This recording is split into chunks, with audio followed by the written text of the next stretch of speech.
Leche Milex, la de los que saben de leche, les presenta el siguiente programa. Bienvenidos, aquí comienza La Tertulia, con temas de actualidad, enfocados con el lente espiritual.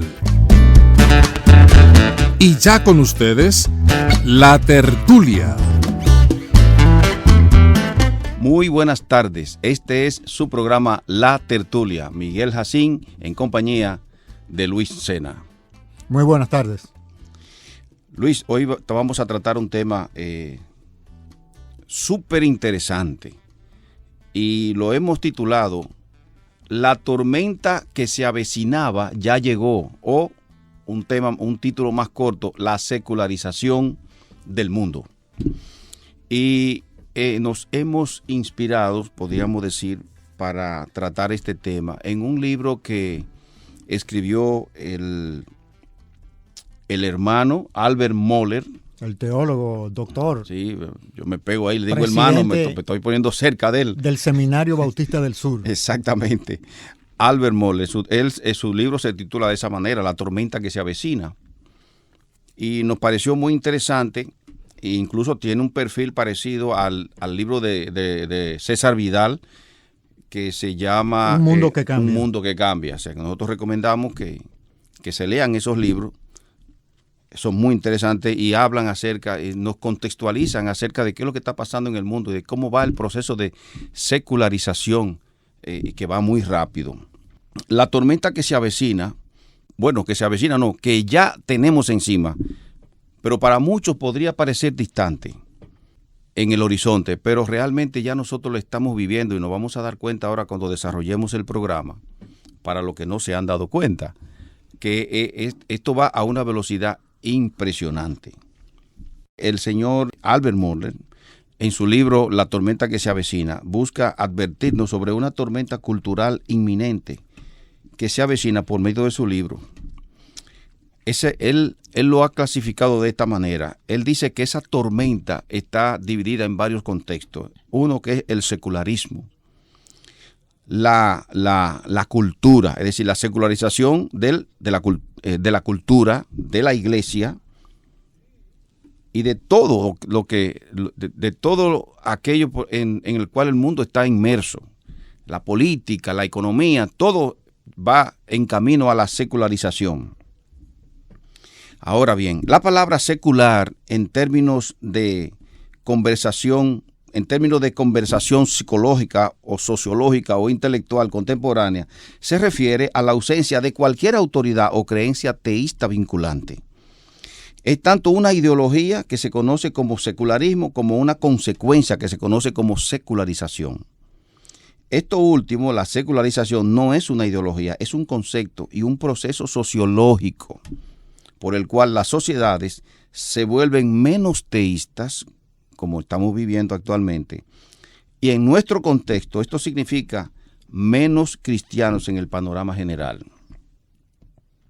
Dicho de otro modo, la secularización consiste, interesante, esto lo dice Albert Mohler, la secularización consiste en la evaporación de la creencia religiosa y su autoridad. Ahora, es interesante que nosotros analicemos cómo hemos llegado hasta aquí. Porque la cultura de Occidente, específicamente Europa y Norteamérica, se formaron en base a las enseñanzas del cristianismo, sobre todo del cristianismo protestante después del siglo XVI. Entonces, ¿cómo es que las sociedades donde el cristianismo protestante ha tenido hegemonía cultural han caído en el secularismo? Esa trayectoria pone como principal responsable de ese proceso de deterioro a la iglesia evangélica. La iglesia evangélica es la responsable principal, no exclusiva, pero principal de ese proceso de secularización y de ese deterioro que está viviendo la sociedad occidental, la iglesia. El cristianismo que nosotros hemos conocido en nuestra generación es responsable de esos frutos. Ok, nosotros quisiéramos abordar, ¿verdad, Luis?, este tema de la secularización de la cultura o la secularización del mundo, tomando varios contextos, el contexto de la familia, el contexto de la iglesia, el contexto incluso de la política, la economía, si nos da el tiempo.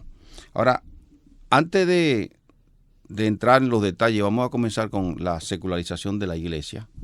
Antes de eso, me gustaría decir que afirmar la secularización defiende los derechos humanos, aun cuando socava cualquier argumento a favor de la dignidad humana y de los derechos humanos, porque ellos no borran totalmente los conceptos claves para confundir a la persona.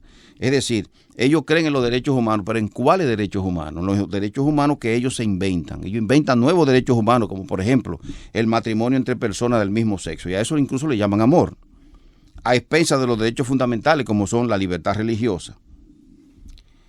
Afirman el secularismo o la secularización que tienen una visión alta de la dignidad humana, pero abortan a millones de seres humanos no nacidos.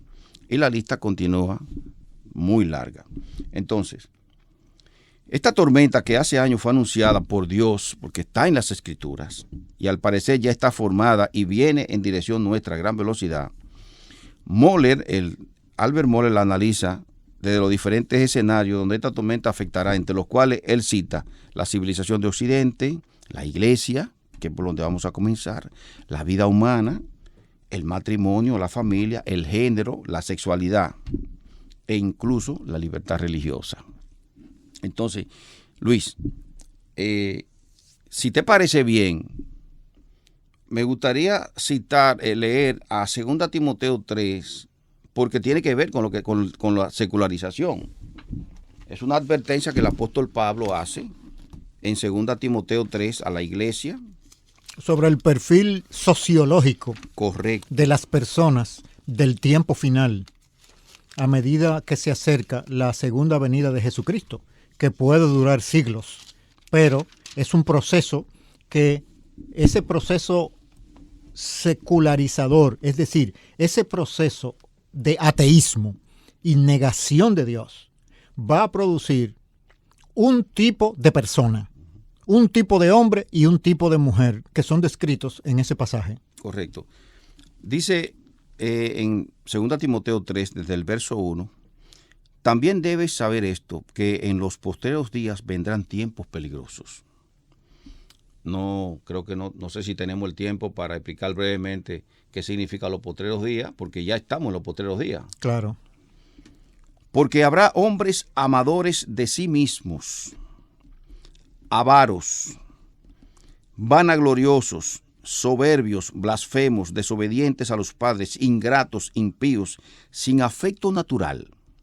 El aborto, eso es la mejor ilustración de lo que es el afecto natural. Incluso padres, como estuve escuchando el fin de semana pasado, padres que negocian producir dinero con sus hijas. Sí. La venden. Eso es sin afecto natural. Implacables, calumniadores, intemperantes, crueles, aborrecedores de lo bueno, traidores, impetuosos, infatuados, amadores de los deleites más que de Dios, que tendrán apariencia de piedad, pero negarán la eficacia de ella. A estos evita. Pero esa gente tienen apariencia de piedad porque son miembros de iglesia. Eso te iba a preguntar. Esto es eso es un perfil definido para personas de la iglesia. Si eso es, yo estudiando el texto, me decía a mí mismo, si eso es, los que profesan ser cristianos en ese último tiempo, exacto, ¿qué será lo que se declaran que son ateos? Que son ateos, que no creen en Dios. Peor todavía. Y lo estamos viviendo. Dice, entonces, yo quería poner eso en contexto porque es evidente que nosotros estamos viviendo ese tiempo. Ahora, fíjate, como yo te decía, es importante que nosotros rastreemos cómo llegamos hasta aquí. Llegamos hasta aquí por una mala teología de la iglesia cristiana evangélica. De la católica ni se diga, su mala teología los ha transformado en un poder político y económico, no en una iglesia en los términos bíblicos. La iglesia evangélica se ha ido debilitando a partir, la iglesia protestante, de la Reforma, y han decaído, llegando a asimilar una doctrina que no es bíblica, sino que es de procedencia griega gnóstica, que el objetivo del discipulado de las naciones es salvar gente para mandarlos para el cielo, implicando que Dios no está interesado en cómo se vive en la tierra, sino que Él la tierra la va a destruir y se va a llevar su pueblo para el cielo. Esa herejía es la semilla del deterioro de la civilización de Occidente, porque ha extraído, ha succionado la presencia de Jesucristo dentro de los sistemas culturales de las naciones de Occidente. Y por lo tanto, ese vacío ha sido llenado por las tinieblas con sus mentiras. Entonces, el teísmo bíblico ha sido sustituido por un ateísmo secularizante. Correcto. Yo creo que la actitud del cristiano debería ser la de Esdras y Nehemías. Ellos perseveraban en las cosas de Dios y al mismo tiempo en las cosas de la tierra, sin menoscabar una en contra o a favor de la otra. Y te lo digo porque comentábamos en un programa anterior algo que es frecuente entre nosotros los cristianos, y es que frente a situaciones difíciles como la que estamos viviendo actualmente, que es una situación mundial, lo que está pasando con el famoso virus, hay una tendencia de no enfrentar las consecuencias que vienen de esa mal llamada pandemia. Entonces apelamos a que Cristo venga ya. Y eso es un escapismo. Es un escapismo. Eso es el resultado de una teología escapista muy parecida a la que existía en algunos círculos de Israel en el siglo I.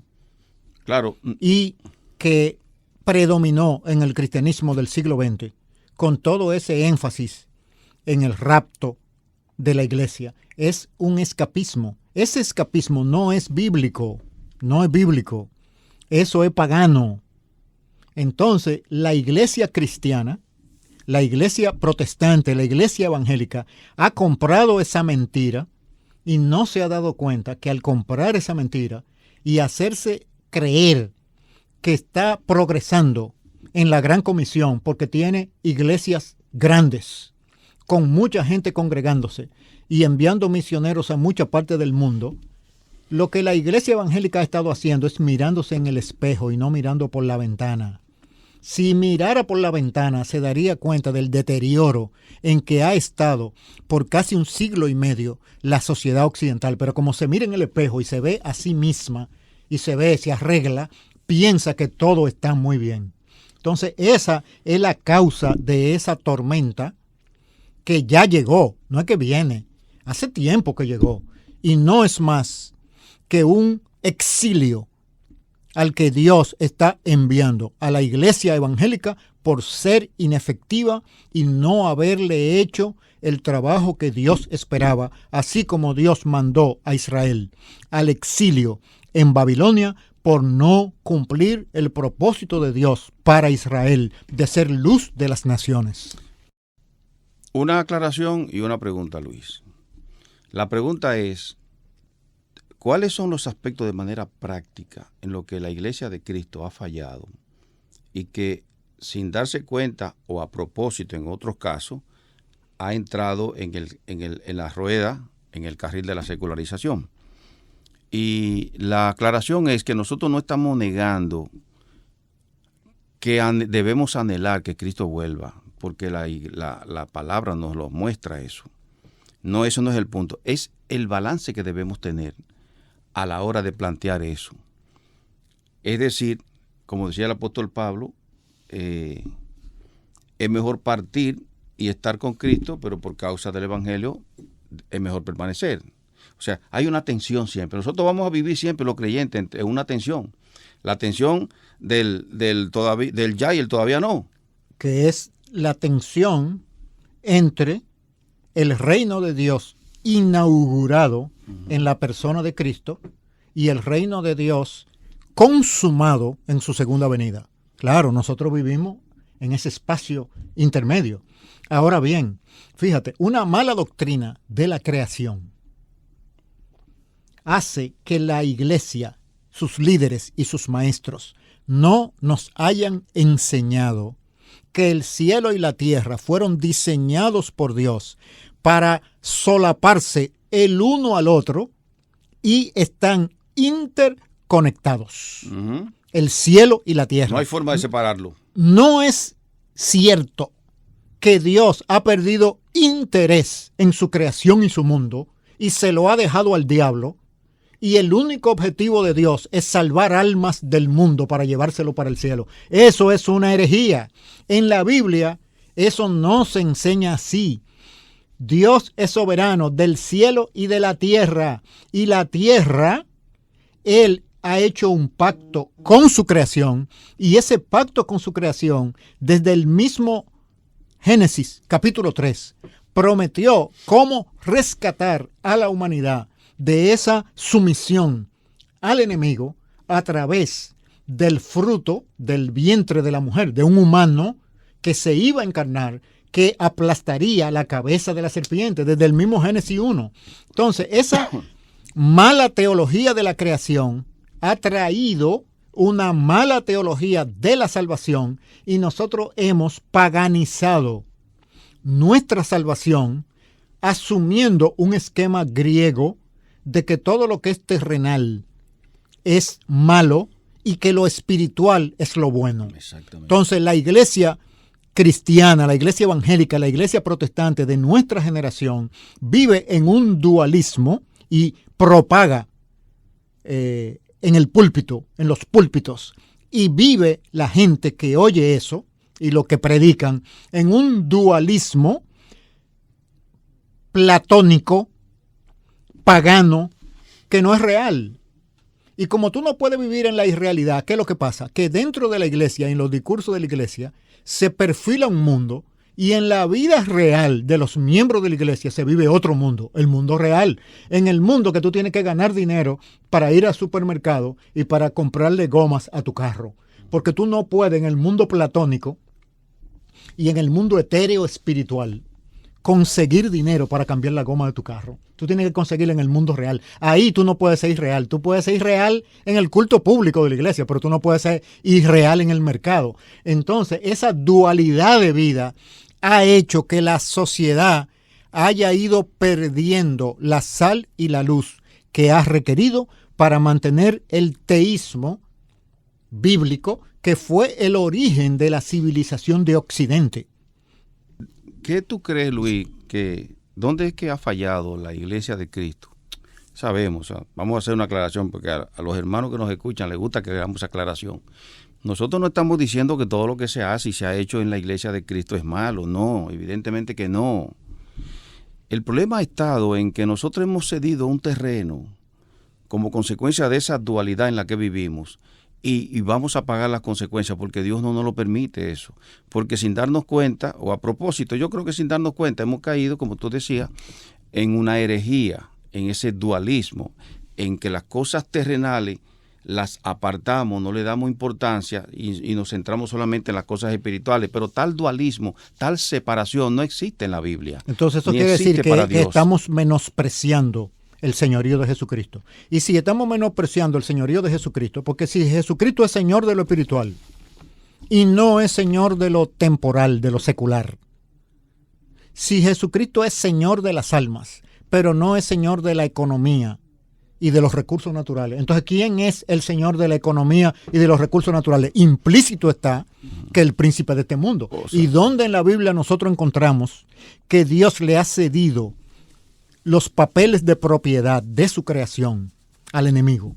Eso es falso, es una herejía. Pero la iglesia la ha vivido, y ha vivido esa mentira como reacción a presiones y ataques teológicos que se le han hecho, y en vez de responder a esos ataques por parte del enemigo con una perspectiva bíblica, con una cosmovisión total de las Escrituras, ha respondido con una perspectiva religiosa para defender a la institución eclesiástica.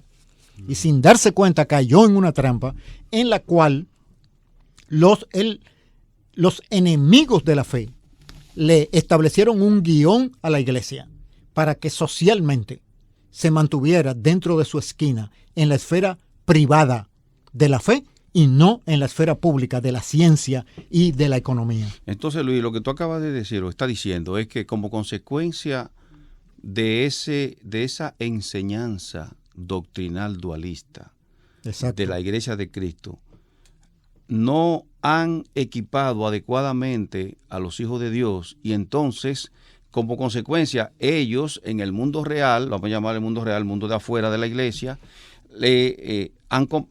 tienen que vivir en la realidad, como tú decías, y lo que se está viviendo es un secularismo y ellos lo han comprado, cuando no es necesariamente que debemos comprarlo. Bueno, fíjate qué pasa. La iglesia, dice la Escritura, que es columna y baluarte de la verdad. Vosotros sois la sal de la tierra y la luz del mundo. ¿De cuál verdad, Luis? ¿La verdad espiritual, la de la Biblia? No, la verdad de la realidad. La verdad de la verdad bíblica de que el cielo y la tierra fueron creados, son mantenidos y algún día recuperarán su completa unidad.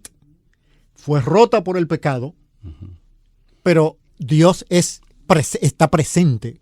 Dice la Escritura que todas las cosas en la creación permanecen en coherencia debido a Jesucristo, la palabra de Dios. En Él todas las cosas subsisten. Dios no ha renunciado a la estructura de su creación. Por lo tanto, enseñar y vivir promoviendo la idea de que lo que a Dios le importa es la vida espiritual y la salvación de las almas, y no los sistemas sociales y su mundo natural, es una negación de la soberanía de Jesucristo. Y un pueblo que se dice cristiano, que niega la soberanía de Jesucristo en las cosas temporales, está cometiendo una herejía digna de juicio. Y esa tormenta que Moller está anunciando y que ya está presente con todos estos movimientos anticristianos que nosotros hemos estado viviendo, no es más que un juicio de Dios traído para su pueblo, llevándolo a la irrelevancia y al exilio, como lo hizo con Israel, por no haber cumplido su propósito. La iglesia de nuestra generación no ha cumplido su propósito y va a ser enviada a un exilio de irrelevancia, que es lo que nosotros estamos mirando. Luis, yo sé que esta pregunta que te voy a hacer para nosotros. Tal vez sea difícil de responder. ¿De qué manera se manifiesta, de qué manera práctica se manifiesta ese dualismo en la Iglesia de Jesucristo, particularmente en el contexto de los sermones? ¿Cómo tú entiendes que se manifiesta eso? Primero, en la falta de aplicación práctica para la vida de los miembros de la iglesia en los sermones que son bíblicos. Vamos a hablar de las iglesias que sí predican de acuerdo al texto bíblico. Las que no predican según el texto de las Escrituras, que lo que están es celebrando cumpleaños en lo culto, y lo que están es trayendo temas diversos para animar a la gente. No, los que predican la Biblia en nuestra generación no aplican la Biblia a la realidad económica, a la realidad política, a la realidad de la pandemia, sino que leen y explican la Biblia y la dejan en abstracto, no la traen al mundo real. Esa acción comunica, es una acción positiva, pero deja un vacío. Y nosotros sabemos por las conversaciones que hemos tenido de programación neurolingüística que lo que tú dejas de decir es rellenado por otro lado. Es rellenado en la psicología de la persona. Por lo tanto, cuando tú no abordas con la Biblia los temas de la realidad, tú estás comunicando a las personas que la realidad es irrelevante para Dios y que solamente lo explícito en el texto de la Biblia es lo que es relevante para Dios, lo cual es mentira. Esto es una mentira del diablo. Y por eso nosotros vemos que el pueblo de Israel en su tradición cultural, ha sido eminentemente práctico. ¿Por qué los judíos son gente muy pragmática y muy práctica? Porque tienen la tradición del Antiguo Testamento y la influencia cultural del Antiguo Testamento, y la Biblia es eminentemente realista y práctica, no platónica, no etérea. Otro campo en el cual se ve en la iglesia es que, por ejemplo, los hermanos de la iglesia con poder económico importante no se caracterizan por personas de amplia generosidad, ni con sus hermanos y hermanas de la iglesia, y mucho menos con la sociedad. Es reconocido en la sociedad dominicana que los evangélicos ricos son un segmento de gente súper generosa. Claro que no, está bien, dan su ofrenda, ayudan en esta causa, pero no en las proporciones que describe la Escritura de una persona generosa y misericordiosa. Es decir, que el dualismo doctrinal trae una dualidad de vida que hace que la sal y la luz que debían proyectar los miembros de la iglesia en la sociedad no se vea. Y por lo tanto, el mundo, engañado por Satanás, no tiene la oportunidad de ver la luz, porque la luz del evangelio no son palabras. El testimonio del evangelio es práctico, son acciones que cuando requieren palabras, esas palabras son el evangelio en palabras. Pero me seréis testigos que tiene la Escritura en Hechos capítulo 1, versículo 8, es la totalidad de la vida, no las palabras. A nosotros nos han enseñado que las palabras del evangelio son suficientes y tú vives tu vida privada como tú quieras. No. Entonces, esos son rasgos que han caracterizado el ministerio de la Iglesia Evangélica en los últimos años y son la raíz del deterioro que Mohler está describiendo como una tormenta cultural. Y yo creo que la palabra de Dios tiene de hecho lo dice en un texto en 2 Timoteo 3:16, 15 y 16, que toda la Escritura es útil para enseñar, para redarguir, para etcétera, para hacer al hombre perfecto, es decir, maduro. Para toda buena obra. Para toda buena obra. No para toda buena palabra. Para todo buen discurso. Entonces, tomando ese texto, solamente ese texto, hay áreas de la vida de cada persona que no son tocadas. Por ejemplo, no hay nada que discutir en el contexto de la familia y del matrimonio. Se predica bien y se predica mucho sobre eso. Y está muy bien. Ahora, en el contexto del desarrollo personal de cada persona, que involucra o implica la economía, la sociedad, la política, su desarrollo intelectual. La iglesia no toca esos puntos en sus sermones. Y hay suficiente material en las Escrituras para eso. ¿Por qué no lo toca?